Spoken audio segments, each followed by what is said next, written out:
নমস্কার বন্ধুরা, ছায়ার দিনরাত চ্যানেলে আপনাদের স্বাগত। আজকে আমি রান্না করব পাবদা কইয়ের তেল ঝাল। এটি বাঙালির খুবই প্রিয় একটা রান্না, যেটা খেতে খুবই সুস্বাদু। পাবদা কইয়ের তেল ঝাল রান্না করার জন্য আমি কড়াইয়ে প্রথম সর্ষের তেল গরম করে নিয়ে তার মধ্যে কই মাছ আর পাবদা মাছগুলোকে ভেজে নেব। মাছগুলোকে খুব আমি বেশি ভাজবো না, হালকা করে একটু ভেজে নেব।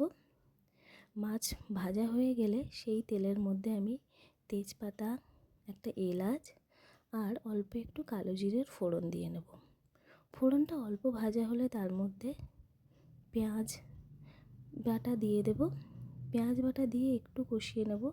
পেঁয়াজটা একটু মোটামুটি নরম হয়ে আসলে তার মধ্যে টমেটো কুচি দিয়ে দেব। টমেটো কুচি দিয়ে ভালোভাবে কষাতে থাকব যতক্ষণ না টমেটো গলে আসে। টমেটো যাতে তাড়াতাড়ি গলে যায় তার জন্য আমি এই টমেটোর মধ্যে একটু নুনের ব্যবহার করব।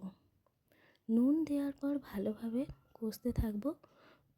তা কষাতে কষাতে এর মধ্যে হলুদ, কাশ্মীরি লঙ্কার গুঁড়ো দেব। দিয়ে ভালোভাবে কষাতে থাকব যতক্ষণ না মশলা থেকে তেল ছেড়ে আসে।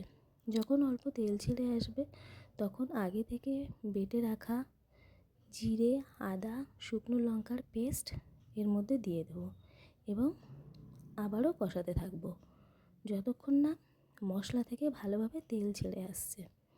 ভালোভাবে কষিয়ে নিতে থাকবো।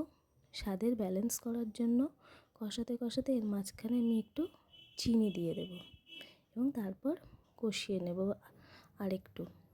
যখন দেখব মশলাটা কষানো হয়ে গেছে ভালোভাবে, তখন ওর মধ্যে আমি উষ্ণ গরম জল দিয়ে নেব। যতটা ঝোলের প্রয়োজন ততটা জল দিয়ে দেবেন।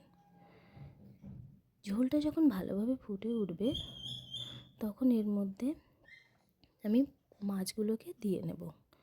প্রথমে আমি কই মাছগুলোকে দিচ্ছি, কারণ কই মাছ সিদ্ধ হতে একটু সময় নেবে। কই মাছ দিয়ে ঝোল যখন ফুটে উঠবে তখন এর মধ্যে আমি পাবদা মাছগুলোকে দিয়ে দেব। পাবদা মাছ দিয়ে আর একটু ফোটাতে থাকবো ঝোলটা যতক্ষণ না গাঢ় হয়ে আসে।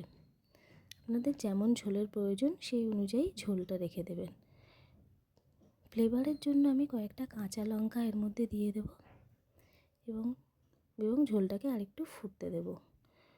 ঝোলটা একটু গাঢ় হয়ে আসলে এর মধ্যে আমি ধনেপাতা কুচি ছড়িয়ে নামিয়ে নেব। ব্যাস, আমাদের রেডি হয়ে গেল পাবদা কইয়ের তেল ঝাল। এটি দেখতে যেমন সুস্বাদু, খেতেও তেমনই সুস্বাদু। ধন্যবাদ ভিডিওটি দেখার জন্য।